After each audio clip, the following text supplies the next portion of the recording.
Good evening. ఎలా ఉన్నారు? జనవరిలో హాలిడేస్‌తో చాలా తొందరగా మళ్ళీ స్కూల్స్‌కి వెళ్లరు. ఏంటో చాలా తొందరగా అయిపోయింది కదా! ఆల్రెడీ ఫిబ్రవరిలోకి వచ్చాం పిల్లలు.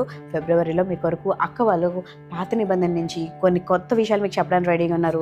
కొత్త సాంగ్స్‌తో, వర్షిప్‌తో, యాక్టివిటీస్‌తో వాళ్ళైతే ప్రేయర్‌ఫుల్‌గా రెడీగా ఉన్నారు. మరి మీరు కూడా ప్రేయర్‌ఫుల్‌గా రెడీగా ఉన్నారు? నార్మల్ రెడీగా ఉన్నారా? ప్రేయర్‌ఫుల్‌గా మీరు కూడా రెడీగా ఉండాలి. రేపు 4:00 మర్చిపోకండి. Jesus call a little child ఛానల్‌లో రేపు అక్క వాళ్ళు, అన్న వాళ్ళు మీ కొరకు కొత్త సాంగ్స్‌తో, కొత్త స్టోరీస్ అన్నిటితో రెడీగా ఉన్నారు. మీరు ప్రేయర్తో 4 PM కలుద్దాం. God bless you. By by. 1 2 3 లో 1 8 1 ABC లో